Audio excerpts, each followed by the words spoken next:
मेरा नाम आराध्या है। ये कहानी मेरी बेटी अनन्या और उसकी जिंदगी पर है। मैं बिजनौर के एक छोटे से कस्बे की रहने वाली हूँ। जब मैं विधवा हुई तो मेरे माँ बाप ने मेरी दूसरी शादी कर दी। एक ऐसे व्यक्ति से कर दी जिसका पहले से ही एक बेटा था और मेरे पास भी एक बेटी थी। अब मेरा बेटा और बेटी एक ही कमरे में सोते थे, मगर सुबह उठते ही मेरी बेटी बैठकर चादर दिन प्रतिदिन बदल देती, फिर मुझसे चुप चुप कर पुरानी चादर धोती और खुद नहाने चली जाती। कई बार तो मेरी बेटी बेहोश भी हो जाया करती थी। वह दिन ब दिन बहुत कमजोर होती जा रही थी। एक दिन सुबह उठकर मैं जल्दी से बेटी के कमरे में चली गई, मगर आगे का माहौल देखकर मैं शर्म से पानी पानी हो गई। दिल से एक यही बात निकली कि भगवान ऐसा मंजर कभी किसी माँ को ना दिखाएं, क्योंकि वह मेरी बेटी और बेटा। दोस्तों, इस कहानी को आगे बढ़ाने से पहले हमारे चैनल प्राचीन स्टोरियन को सब्सक्राइब और वीडियो को लाइक जरूर करें। और आप ये वीडियो कहाँ से देख रहे हैं, कमेंट में जरूर बताएं। हम भी देखें हमारा वीडियो कहाँ कहाँ से लोग देख रहे हैं। तो चलिए शुरू करते हैं। मैं शादी के 2 साल बाद ही विधवा हो गई थी।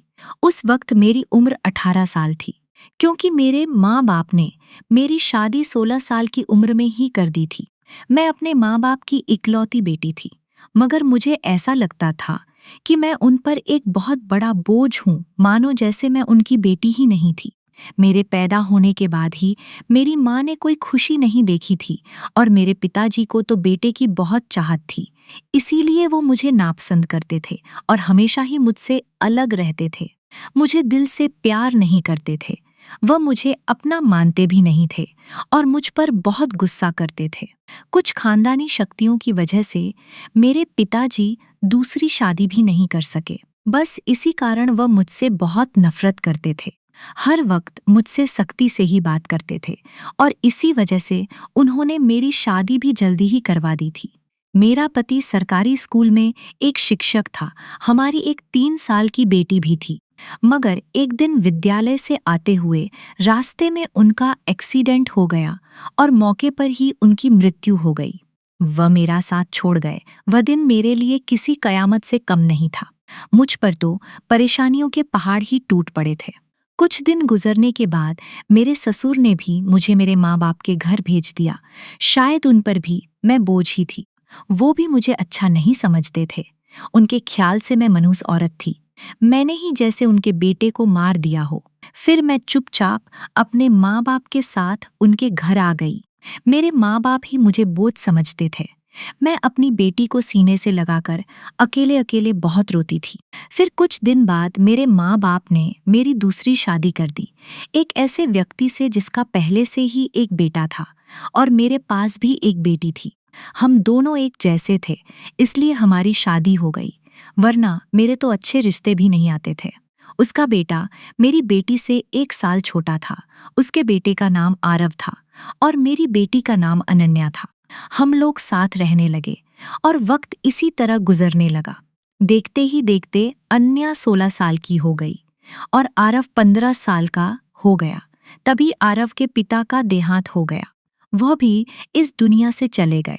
मतलब मेरे दूसरे पति भी हमेशा हमेशा के लिए हमें छोड़कर चले गए। उनकी हमेशा ही तबीयत खराब रहती थी। उन्हें तरह तरह की बीमारियों ने घेर रखा था, लेकिन उनकी बीमारियों के साथ जैसे तैसे गुजर बसर हो रहा था। उनके जाने के बाद मानो जैसे घर की रौनक ही उड़ गई हो। हमारा अपना मकान था, इसीलिए किराए की चिंता नहीं होती थी और मेरे घर में ही एक किराने की छोटी सी दुकान थी। एक दिन जब हम सब लोग सो रहे थे, फिर अचानक ही बहुत जोर से आवाज आई। मेरा तो दिल बैठ गया। मैं बहुत घबरा गई थी और डर भी गई थी। मैंने देखा कि आवाज तो आरव के कमरे से आई है। मैं उसके कमरे की तरफ दौड़ी तो मैं देखते ही हैरान रह गई। कमरे की छत गिर गई थी। यह देखकर मैं घबरा गई। डर था कि कहीं आरव तो इस छत के नीचे नहीं दब गया। जब मैं करीब गई और मैंने जाकर देखा तो आरव वहां नहीं था। वो बाथरूम जाने के लिए उठा होगा, इसी वजह से उसकी जान बच गई, क्योंकि उसके कमरे की छत गिर गई थी। मैंने ईश्वर का धन्यवाद किया कि यह तो अच्छा हुआ कि आरव को कोई चोट नहीं आई।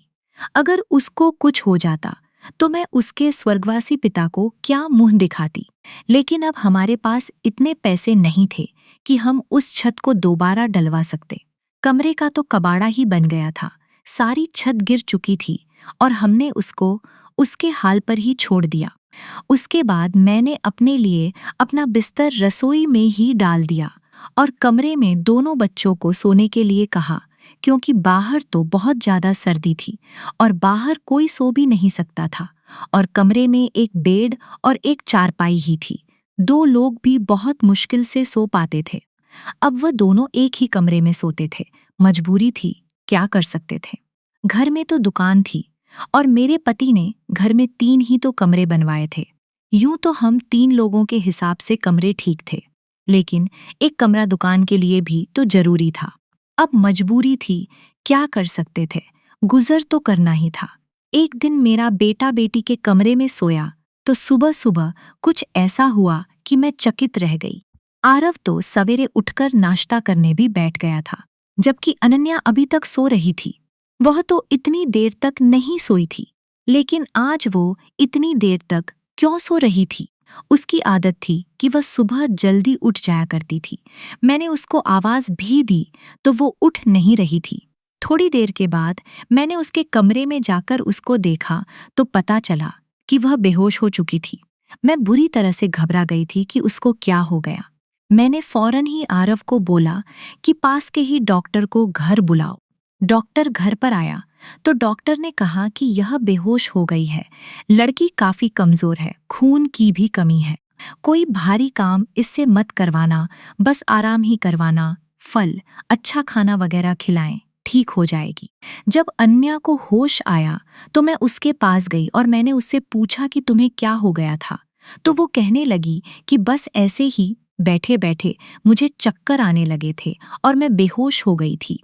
मैंने अपनी बेटी से कहा कि तुम आराम करो, मैं तुम्हारे लिए नाश्ता बनाकर लाती हूँ। जब मैं नाश्ता लेकर आई और मैंने आकर देखा, वह अपने कमरे में नहीं थी और कमरे के बिस्तर पर चादर भी नहीं थी। मैंने बाहर जाकर उसको देखा तो वह उस चादर को बैठकर धो रही थी। मैंने उससे पूछा, तुम यह चादर क्यों धो रही हो? तुम्हारी तो तबीयत ठीक नहीं है, डॉक्टर ने तुम्हें आराम करने के लिए कहा है। मैं उस पर बहुत चिल्लाई और कहा कि यहाँ से उठो, अपने कमरे में जाओ और नाश्ता करो, कुछ खाओ पियो, तभी तो ठीक हो जाओगी। उसने कहा, नहीं नहीं, मुझे यह चादर जरूर धोनी है। बिस्तर पर बिछाने के लिए हमारे घर में एक ही तो चादर है। मैंने कहा कि अचानक से यह चादर धोने का भूत तुम्हारे सर पर क्यों सवार हो गया है? इतनी तो चादर गंदी नहीं थी जो तुम उसको धोने के लिए बैठ गई। छोड़ दो इसे, मैं खुद इस चादर को धो दूंगी, उठो यहाँ से। उसने मेरी बात नहीं मानी और चादर को छत पर सूखने के लिए चली गई। उसके बाद ही उसने नाश्ता किया, फिर थोड़ी देर के लिए वह सो गई और आरव भी काम पर जा चुका था। उसको सिर्फ मैंने हाई स्कूल तक ही पढ़ाई करवाई थी और वह कपड़े की दुकान पर काम करता था। वह बहुत ही मेहनती था। घरवाली दुकान तो मैं खुद ही चलाया करती थी।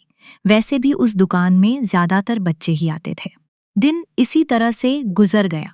उस दिन आरव ने मुझे कहा, आज मैं खाना खाकर आया हूँ। वह देर से आया था और अन्या भी पहले से ही कमरे में सो चुकी थी।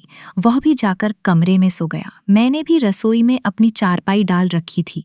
बदलने की वजह से मुझे नींद नहीं आ रही थी। मैं अपने पति को ही याद कर रही थी। दूसरा पति मेरा बहुत अच्छा था, मेरा बहुत ख्याल रखता था। उसने कभी भी मुझे पहली शादी का ताना नहीं दिया था और मेरी बेटी को वो हमेशा अपनी ही बेटी समझता था। और मैंने भी आरव को कभी नहीं बताया था कि वो मेरा सौतेला बेटा है। उसने भी मुझे अपनी सगी माँ से भी ज्यादा प्यार दिया था। वो मुझे सगी माँ से भी ज्यादा प्यार करता था और मेरा कहना भी मानता था। वही उस घर में अकेला मर्द था, वही हमारा इकलौता सहारा था, वरना हम 2 औरतें कहाँ जाती।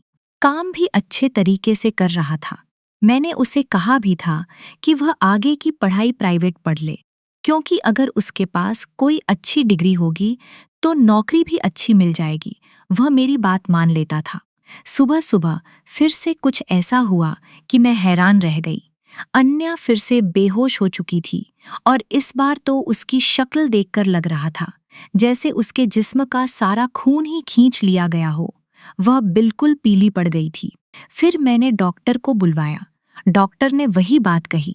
मैंने आराम करने को कहा था। इसको खाने में क्या खिलाया था आपने? मैंने उनको सारी बात बताई। मैंने कहा कि वही दाल सब्जी खिलाई थी और फल भी खिलाए थे। पूरा दिन कोई काम भी नहीं करवाया था। तो डॉक्टर ने कहा कि दोबारा से कैसे इतनी कमजोरी हो गई। आप इस बात को सीरियस लीजिए, नहीं तो आपकी बेटी की जान को खतरा हो सकता है। क्योंकि इस तरह से अचानक बेहोश हो जाना और कई घंटे तक बेहोश रहना कोई मामूली बात नहीं। डॉक्टर ने सख्ती से सारी बात बताई और कुछ देर बाद वह चले गए। फिर जब अन्या को होश आया तो मैंने उससे कहा कि तुमने फिर से अब कोई काम किया तो मुझसे बुरा कोई नहीं होगा। लेकिन थोड़ी देर बाद जब मैं उसके कमरे में दोबारा गई तो मैं यह देखकर हैरान हो गई कि वह क्या कर रही है। वह तो फिर से बेड की चादर को धो रही थी। इस बार मैं उसे दूर से देख रही थी, क्योंकि जो भी वह कर रही थी वह सब कुछ मामूली नहीं था। वो बेहोशी से उठकर चादर को धोना शुरू कर देती थी। यह सब क्या हो रहा था? वह यह सब क्यों कर रही थी? जब से मेरे बेटे ने उसके कमरे में सोना शुरू किया था, तभी से वो ऐसा कर रही थी और बेहोश भी तभी से हो रही थी।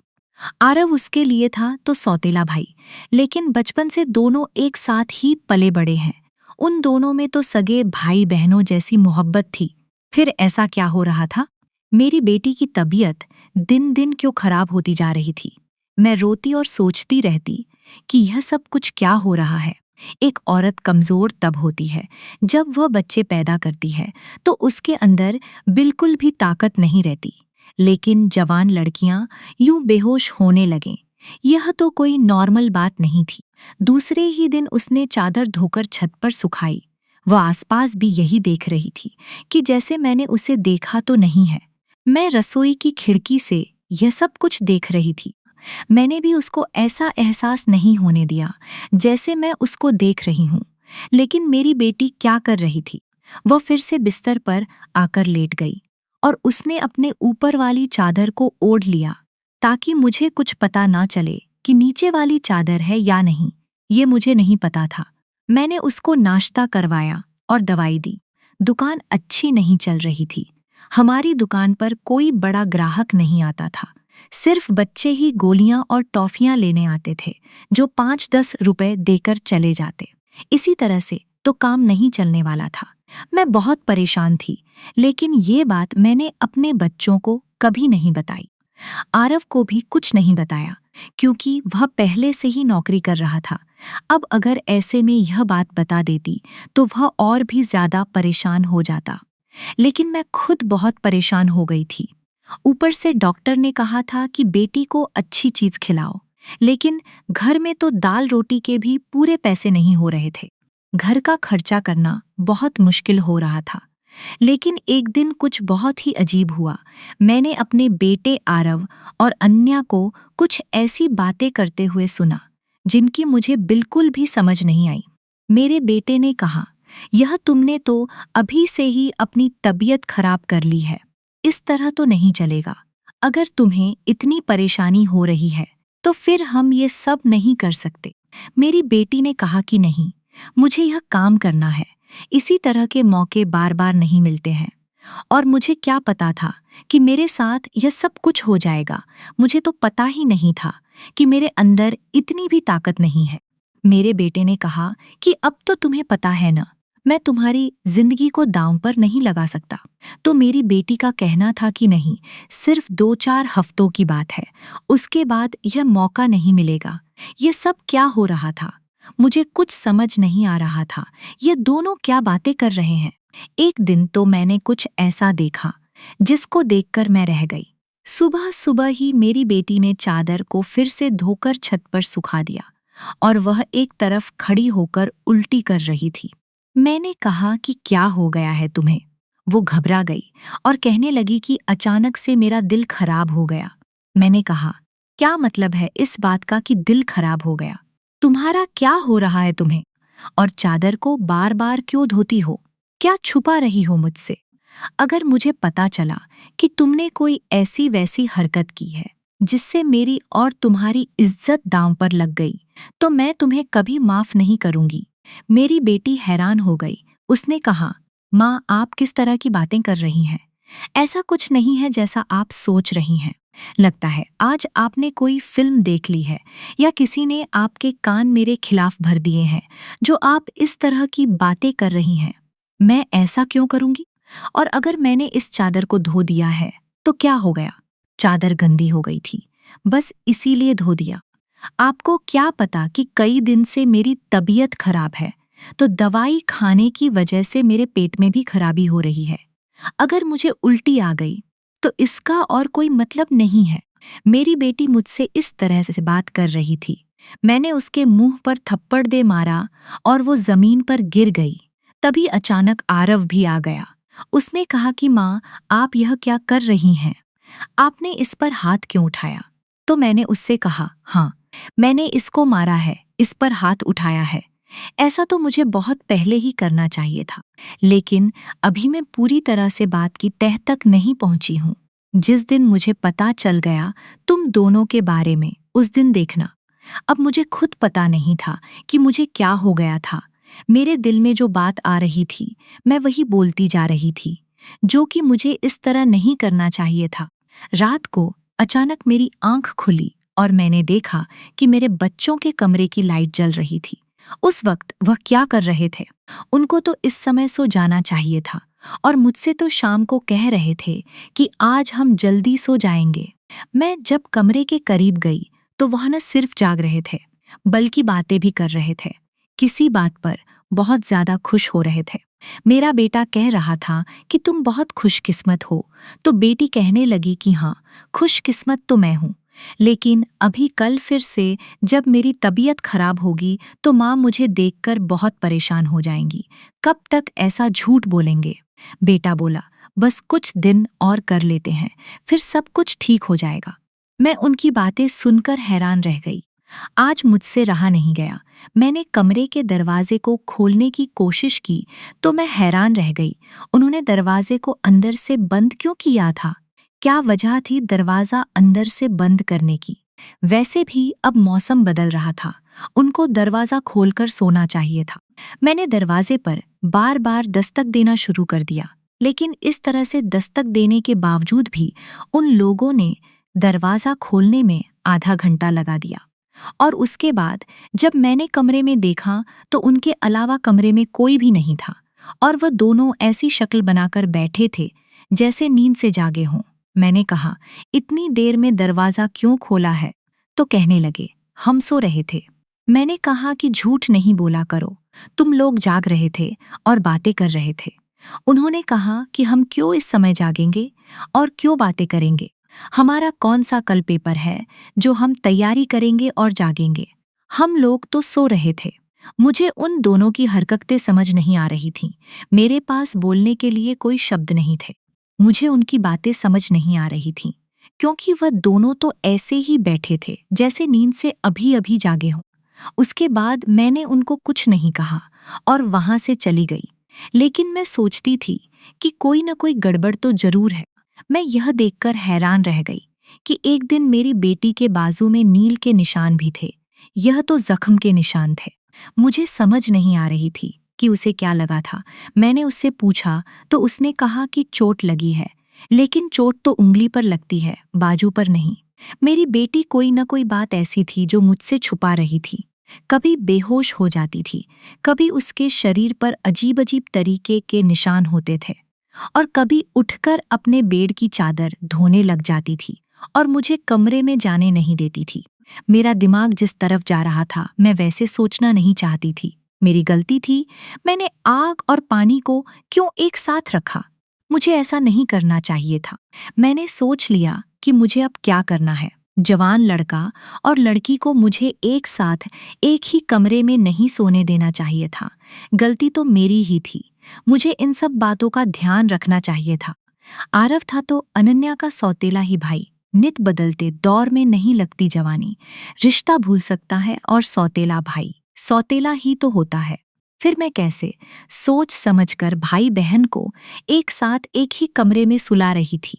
ये मेरी ही गलती थी। जब हम ही बच्चों पर ध्यान नहीं देंगे, परेशानियां तो पैदा ही होंगी। अच्छी बुरी बातों का ध्यान तो हमें ही रखना होता है। बच्चे तो नादान होते हैं और नादानी में ही बहुत सारी गलतियां कर बैठते हैं। जैसे जैसे विचार मेरे दिमाग में आ रहे थे, अगर यह सारे विचार सही हो गए तो फिर सरासर कसूर मेरा ही होगा। मैंने अपने बेटे और बेटी पर नजर रखी हुई थी। एक दिन मेरा बेटा बेटी को कोई चीज लाकर दे रहा था। मैं छुपकर उनकी बातें सुनने लगी। उसने कहा कि यह तुम्हारी दवाई है, इस परेशानी के लिए यह दवाई ले लो तो सब कुछ ठीक हो जाएगा।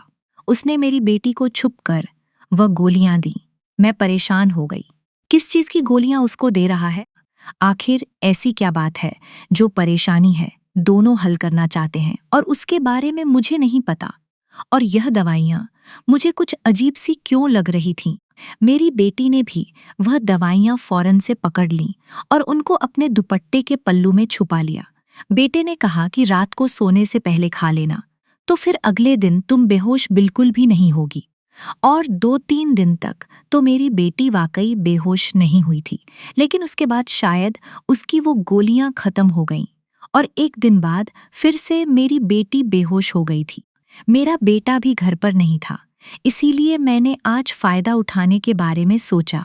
मैंने वह चादर बहुत ही होशियारी से बेटी के नीचे से खींच ली और उसको तरीके से तह करके अपने कमरे में ले आई। मुझे खोलकर देखना था कि इस पर ऐसा क्या लगा होता था जिसकी वजह से मेरी बेटी सुबह उठते ही उसे धोना शुरू कर देती थी और यहाँ तक कि अपनी बीमारी का भी ख्याल नहीं करती। जब मैंने चादर को खोलकर देखा तो पहले तो मुझे कुछ नजर नहीं आया, लेकिन जब मैंने ध्यान से देखा तो यह देखकर मैं हैरान रह गई कि उस चादर पर सफेद सफेद बाल थे और पूरी चादर बालों से भरी हुई थी। मुझे समझ नहीं आया कि यह किस चीज के बाल हैं, क्योंकि यह बाल बिल्कुल सफेद और छोटे छोटे बाल थे। मैं हैरान हो गई, लेकिन मुझे ये बात समझ नहीं आई। मैं सोचती रही कि ये सब कुछ क्या हो रहा है। मैं बेटी और बेटे की हरकतों पर नजर रख रही थी, इसलिए सर कुछ अपने दिमाग में सोच रही थी, लेकिन मैं किसी नतीजे पर नहीं पहुंची थी। तब तक मेरी बेटी को यह पता चल ही गया कि चादर मैंने देख ली है, तो वह मेरे पास आकर बैठ गई और कुछ अजीब सी घबराई हुई नजर आने लगी। उसके बाद मैंने उससे पूछ लिया कि क्या बात है, क्यों परेशान लग रही हो? तो उसने कहा कि माँ, वह चादर कहाँ है? तो मैंने उससे कहा कि वह तो मैंने धोकर डाल दी है। ये कहकर वह मेरे पास से जाने लगी, तो मैंने उसका हाथ पकड़कर उसे रोक लिया और मैंने कहा कि मैं सब कुछ देख चुकी हूँ। उस चादर पर जो भी लगा हुआ था, मुझे बता दो, ये सब कुछ क्या है? तुम मुझसे इतने दिनों से क्या छुपा रही हो? मैं बहुत परेशान हो गई हूँ। मेरे दिमाग में बहुत बुरे बुरे विचार आ रहे हैं। वह मेरे पास बैठ गई और फिर मेरी बेटी ने मुझे ऐसी बात बताई कि मेरे कदमों तले से जमीन निकल गई। मेरी बेटी ने मुझे बताया कि माँ, जैसा आप समझ रही हैं वैसा बिल्कुल भी नहीं है। दरअसल हमने देख लिया था कि इस घर के हालात अच्छे नहीं चल रहे। घर की दुकान भी नहीं चल रही थी और भैया भी कुछ खास पैसे नहीं कमा रहे थे, लेकिन हमें ऐसा कोई काम नहीं मिल रहा था जो हम लोग कर पाते। फिर भैया के दोस्त ने उसको एक काम दिया।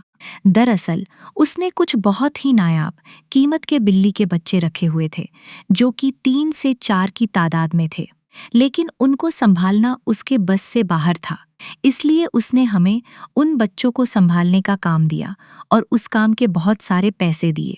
दरअसल भैया भी पूरा दिन वहीं होते थे, लेकिन रात में भैया को आराम भी करना होता था, इसलिए उन बिल्ली के बच्चों को कमरे में ले आते थे और मैं उनको संभाल लेती थी।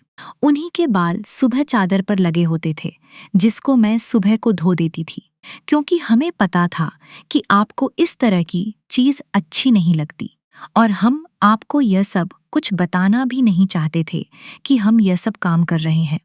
और मुझे बाद में पता चला कि मुझे बिल्ली के बच्चों से एलर्जी हो जाती है, जिसकी वजह से मैं सुबह को बेहोश हो जाती थी। भैया ने मुझे जो दवाइयाँ लाकर दी थीं, वो भी इसी चीज़ की थीं, ताकि मेरी एलर्जी कम हो जाए। माँ, भैया का वह दोस्त बहुत अमीर है और वह इस काम के हमें बहुत ज़्यादा पैसे भी दे रहा था। वह हमें एक दिन के 1000 रुपए दे रहा था और आज उन बच्चों का हमारे घर में आखिरी दिन था, क्योंकि अब वह उन्हें लेकर दूसरे शहर चला गया है और हमने इतने पैसे कमा लिए हैं कि हम उस कमरे की छत भी डलवा सकते हैं और घर का कुछ राशन भी ला सकते हैं। हमें पता है कि आपको पालतू जानवर पसंद नहीं है, इसीलिए हमने आपको यह बात नहीं बताई थी, लेकिन आपने तो न जाने हमारे बारे में क्या क्या सोच लिया, हम पर इतना शक किया। आपने हमारे बारे में जो बातें की वो हमारे दिल में तीर की तरह जाकर लगती थीं। मैं जानती हूँ कि वह मेरा सौतेला भाई है, लेकिन वह मेरे सगे भाइयों से भी बढ़कर है। उसने हर बार सिर्फ हमारे बारे में ही सोचा है, जबकि देखा जाए तो हम उसके क्या लगते हैं। उसका पिता तो इस दुनिया से जा चुका है और उसके अपने रिश्तेदार भी तो हैं, जो कि हमसे बहुत ज्यादा अमीर हैं। वो उनके साथ जाकर भी तो रह सकता है, लेकिन वह फिर भी हमारे साथ रहता है, क्योंकि वह हमें कभी अकेला नहीं छोड़ना चाहता। उसने हमेशा मुझे अपनी सगी बहन ही माना है। उसने कभी मुझे कोई गलत बात नहीं कही और वह हमारा साथ भी देता है, हमारे लिए बहुत कुछ करता है। पूरा दिन वह काम करता था, रात को मैं उसकी मदद करती थी। वह कहता था कि वह रात में भी यह सब कुछ कर लेगा। दिन भर तो वह बेचारा मेहनत करता रहता था, इसलिए मैंने उससे कहा कि रात को तुम आराम किया करो, बच्चों को मैं देख लूंगी। इसीलिए मैं उसकी मदद कर रही थी। मुझे यह सुनकर बहुत ही ज्यादा अफसोस हुआ और मुझे खुद पर बहुत गुस्सा भी आ रहा था। मैंने अपने बच्चों के बारे में क्या क्या सोचा। मैं अपने बच्चों के बारे में जितना गलत सोच रही थी, मेरे बच्चे उससे भी कई गुना ज्यादा अच्छे हैं। इतनी गलत बातें मैंने उनके बारे में सोची जितनी मुझे सोचनी भी नहीं चाहिए थी। हमने ये बात आरव को नहीं बताई। अन्या ने भी उसको कुछ नहीं बताया कि मुझे सारी बात का पता चल गया, क्योंकि अब ये काम वैसे भी खत्म हो गया था और मैं उसकी नज़रों में और ज्यादा गिरना नहीं चाहती थी। कुछ दिन बाद आरव ने उस कमरे की छत डलवा दी और अब हमारे घर का कमरा भी ठीक हो गया था। धीरे धीरे हमने बहुत मेहनत की। मेरी बेटी ने भी घर में बच्चों को ट्यूशन पढ़ाना शुरू कर दिया था। हमारे हालात पहले से बेहतर होने लगे। धीरे धीरे इतने बेहतर हो गए कि हमारे घर में कोई तंगी नहीं रही। जिंदगी ने मेरे साथ बहुत बुरा किया था, लेकिन अच्छा यह किया कि मुझे बहुत ज्यादा नेक और अच्छे बच्चे दिए, चाहे वो मेरे अपने थे या पराए। ईश्वर की कृपा से मेरे दोनों बच्चे बहुत ही मेहनती हैं और इस बात को समझते हैं कि अभी उनकी मेहनत के दिन हैं। हाथ पर हाथ रखकर नहीं बैठ सकते, क्योंकि उनके सर पर पिता का साया नहीं था और मैं भी कुछ खास कर नहीं सकती थी। इस बात का उनको एहसास था और यह एक बहुत बड़ी बात है। ईश्वर की कृपा है कि अब सब कुछ ठीक हो गया। ऊपर वाले का लाख लाख शुक्र है।